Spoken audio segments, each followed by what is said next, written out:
बीर सिलागां जाय बिथाङा BLT फाउन्डारमोन बिथांनि मुसुखाखौबो बानायनाय जायाखैमोन।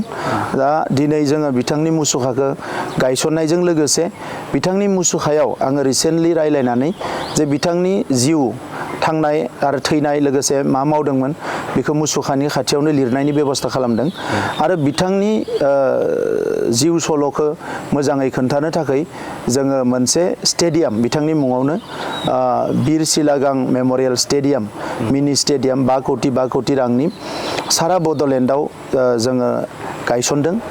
दा गुरुदेव कालीचरण ब्रह्मनि जि जोनोम जायगा जेखौ गुरुधाम होननानै बुङो बेखौबो गारसोनानै दोननाय बायदि जादोंमोन। दिनै बेखौ फोसाबदों बिथांनि मुङाव जोङो बिथांनि मुसुखाखौ रुपानि मुसुखा गायसननो नागिरदों। बिथांनि जि बारियेल प्लेस बिथांखौ जेराव फबदोंमोन एबा सावदोंमोन बै जायगाखौबो दिनै गारसोनानै दोनदोंमोन। दा बेवहाय गासै 5 बिगा हा डनेट खालामदों। जों बेखौबो मोजां डेभेलप खालामनो थांगासिनो दङ। आं सानो जे आरो जों खोनानोबो मोनदों माखासे कटेसनबो दङ आरो माखासे बानबुंथाइफोरबो दङ जे जाय हारिया बिरखौ सिबिनो रोंगो बे हारियावसो बिर उजियो। जाय हारिया दैदेनगिरिफोरखौ फुजिनो रोंगौ बे हारियाव दैदेनगिरिफोर उजियो।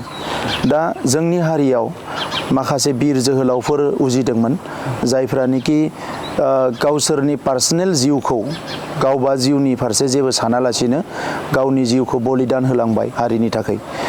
जोंनि गेजेराव गोबां दैदेनगिरि उजिदोंमोन जाय दैदेनगिरिफ्रा जानो हागौ गावनि न'खराव मालाबा ओंखामबो मोनजायाखै मालाबा दैबो मोनलोङाखै थेवबो हारिनि थाखाय बिथांमोना सेक्रिफाइस खालामलांबाय। दा बै बिर जोहोलावजोफोरनि जि स्ट'रि बिथांमोननि जि जारिमिन बिथांमोननि जि सल' बेखौ जोङो फैबाय थानाय जोलैफोरनो खोन्थालांनो हानांगोन। दा बिथांमोननि गोबांनिनो जिउ खौरांफोरा लिरजायाखै। बिथांमोना हारियाव बोरै खामानि मावदोंमोन बोरै सेक्रिफाइस खालामदोंमोन बोरै कन्ट्रिबिउसन होदोंमोन बियो लिरजायाखै।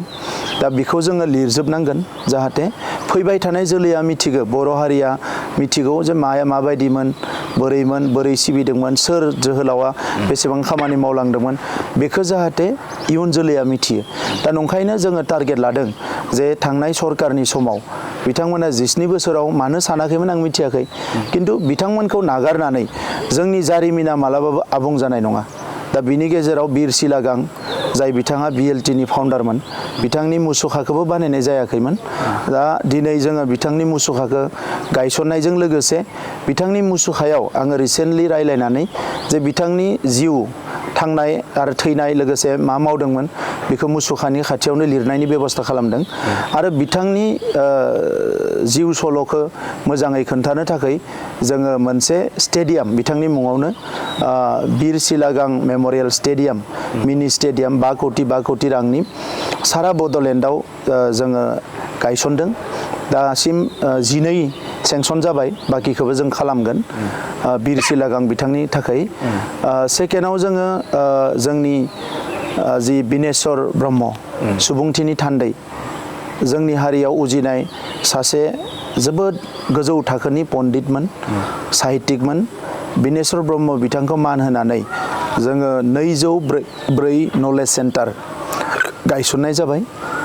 बेवहाय जाहाथे बिथांनि फिल'सफिखौ जों अरायसम फोथांना लाखिनो हायो। बिथांनि आबुं मुसुखाखौबो गायसननाय जाबाय। लोगोसे बिनेश्वर ब्रह्म बिथांनि मुङावनो जोङो मोनसे एग्रिकालसारनि सेन्टार अफ एक्सेलेन्स बिथाङा एग्रिकालसार बिफानाव FCI आव साख्रि मावोमोन एग्रिकालसाराव मोनसे एक्सेलेन्स सेन्टार बानायनो नागिरदों बिनेश्वर ब्रह्म बिथांनि मुङाव।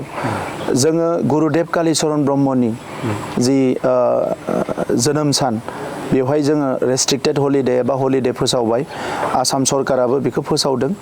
दा गुरुदेव कालीचरण ब्रह्मनि जि जोनोम जायगा जेखौ गुरुधाम होननानै बुङो बेखौबो गारसोनानै दोननाय बायदि जादोंमोन। दिनै बेखौ फोसाबदों बिथांनि मुङाव जोङो बिथांनि मुसुखाखौ रुपानि मुसुखा गायसननो नागिरदों।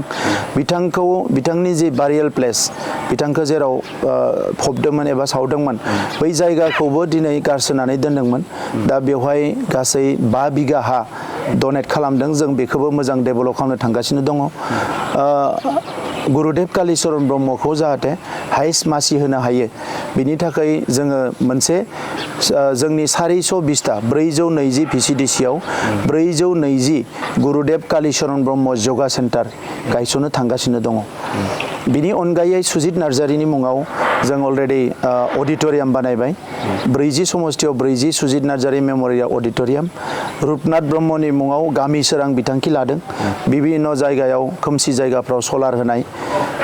बावैसो प्रेमसिं ब्रह्म बिथांनि मुङावबो जोङो अपेन जिम खाना फोसावदों जे बे अपेन जिम खानाया 420 VCDCआव बेखौ लुनाय जागोन।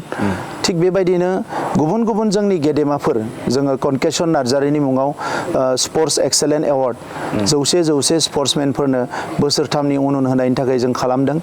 टिकेन्द्रजित एबा जालाख' जाय जोंनि बर' फिल्मखौ फार्स्ट बिथांमोनानो खालामदोंमोन दा बिथांनि मुङाव सिनेमा हल बानायनाय जादों। दा बेबायदि गासैबो जोंनि माखासे बिर जोहोलावफोर गेदेमाफोर बयखौबो डक्टर बासिराम बर' जोंनि फार्स्ट लेखा गोरोंमोन बिथाङानो फार्स्ट जोंनि IAS जादोंमोन। बे डक्टर बासिराम बर'नि मुङाव जोङो दायो फेल'शिप PhD प्रग्राम जोङो अलरेडि एनाउन्स खालामनाय जादों फेल'शिप होनायनि थाखाय। बेबायदि गुबुन गुबुन थांखिफोरखौ लादों जाहाथे इयुन जोलैया थाबैनो मिथियो जे बिथांमोना सोरमोन। दा देग्लाय बोसोरनिफ्राय जोङो सानदों जे बिथांमोननि मुंखौ जों जाहाथे क्लास एलिमेन्टारि सेक्सनाव आरो सेकेन्डारि सेक्सनाव मोनसे साबजेक्ट स्टाडि हिसाबै जि साबजेक्ट लागोन बेवहाय जोङो थिसननो हायो। बिनि थाखायबो जोङो माखासे हाबाफारि आखायाव लादों।